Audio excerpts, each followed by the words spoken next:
Ganda, oh. Hoy! Huwag mo kagatin. May guest ako ngayon.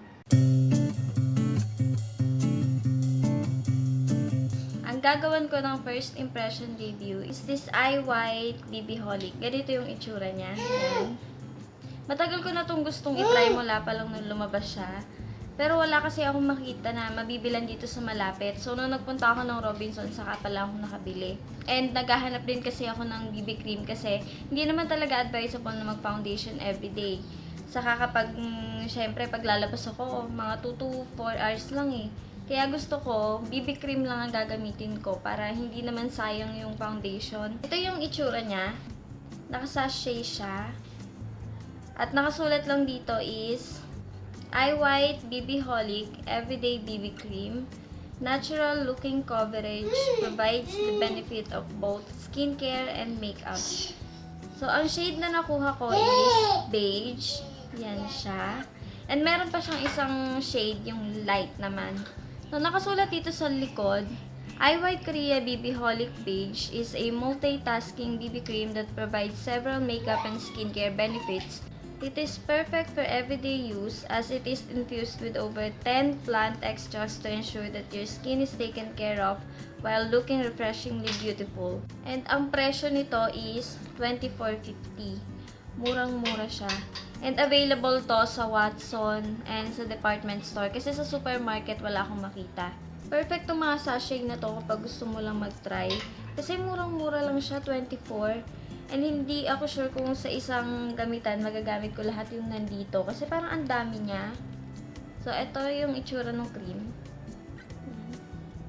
Hindi siya watery, hindi siya runny, hindi rin siya thick. Parang in between lang.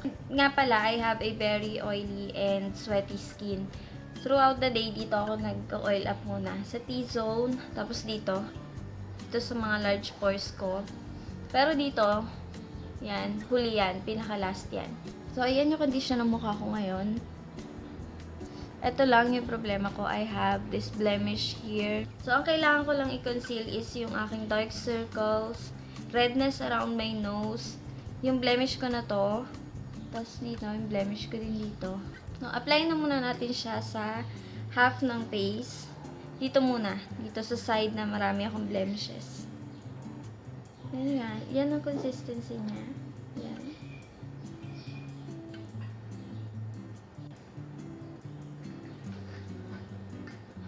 Oh, sakto naman pala sa akin yung beige. Gamitin ko lang din yung fingers ko sa pagbe-blend. Oh, wow. Madali siyang i-blend.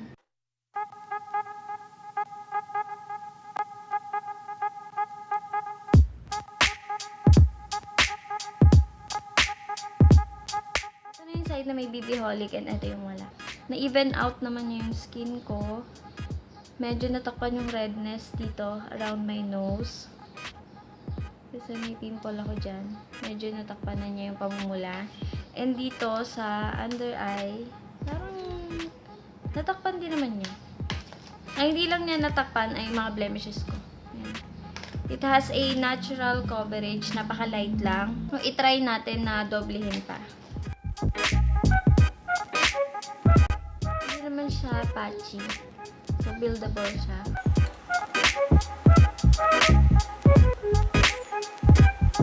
Hindi mo lang siya maaasahan as concealer kasi syempre, it's a BB cream. So, apply ko lang yung BB cream sa buong mukha ko.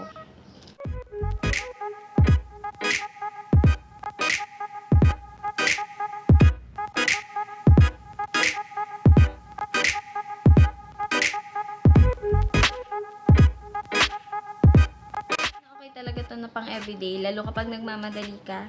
Kasi hindi mo na kailangan gumamit pa ng brush or ng sponge. Fingers mo lang gamitin mo, okay na. And yung scent niya, napakabango. Hindi siya matapang. May parang lotion na basta mabango yung scent niya. Hindi kayo may irita sa scent.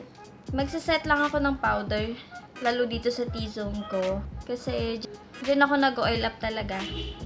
Ito na yung itsura ng mukha ko.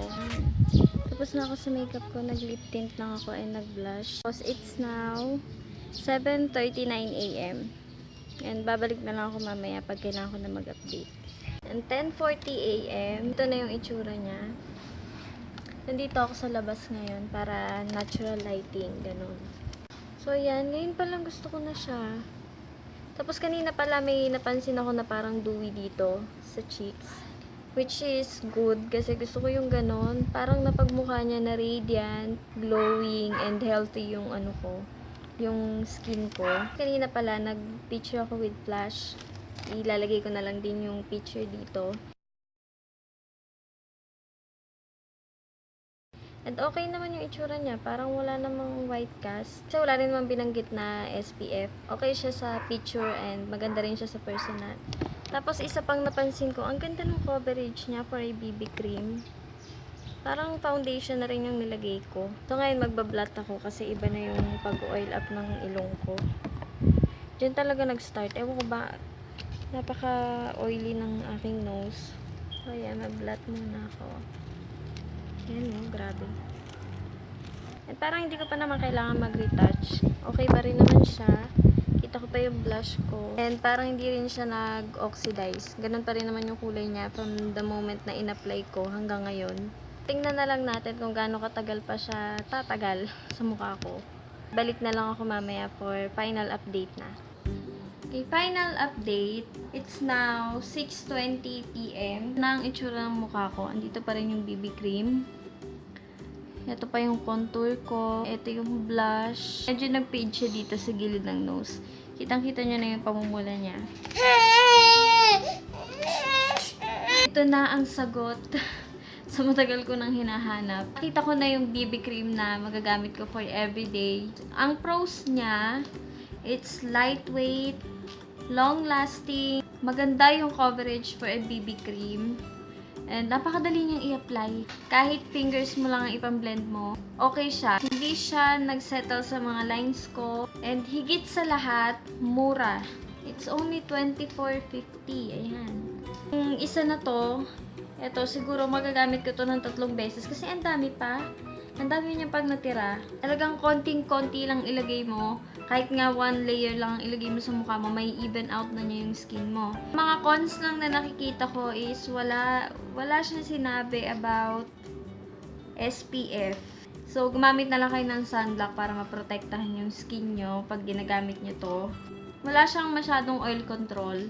Kasi after siguro mga 3 hours nung pagkalagay ko, nag-oil up na ako dito. Pero tolerable pa yon. Okay pa sa akin yung ganong oil. Sanay ako sa ganon. Pero yung talagang matindi, siguro mga 6 hours. And nag-blot ako 3 times. 3 times na ako nag-blot. Hindi ako nag-retouch. Pero ayan pa rin siya. May oil control siya, pero hindi ganon katindi. Pero yun lang. Overall, gustong-gusto ko tong BB cream na to. This is a must try na BB cream. Lalo sa mga nag-start pa lang mag-makeup kung ayaw nyo ng feeling na may foundation. And ang mura-mura niya. Kaya lang, dadalawa lang din yung shade na pagpipilian nyo. So sana maglabas pa sila ng iba pang shades para maraming mapagpipilian. Okay yung mga ganitong trial pack. Kasi syempre, kung bago pa lang to sa pandinig nyo at gusto nyong itry, syempre mura lang. Mura mo lang siyang makukuha. So, kung hindi mo magustuhan, okay lang din. Hindi masyadong nakakahinayang. Pero alam ko, hindi pa sila naglalabas ng regular size nito. And sana maglabas na sila. Kasi pag naglabas talaga sila, bibili na ako ng malaki. Kasi ito, medyo hindi siya hygienic. Lalo kapag may mga ganito kang baby, malikot. Tapos nakuha niya, nako, wala na. So, yun lang. And sana nakatulong yung review ko sa inyo. Lalo sa may mga oily skin na naghahanap ng BB cream na makakasundo ng skin type nila. Mag-comment lang kayo sa baba kung may mga tanong pa kayo. And kung ano pang videos yung gusto nyong makita or gusto nyong product na reviewin ko. And kung na-try nyo na to, i-share nyo din yung experience nyo para makatulong din sa iba. So, yun lang and thank you for watching.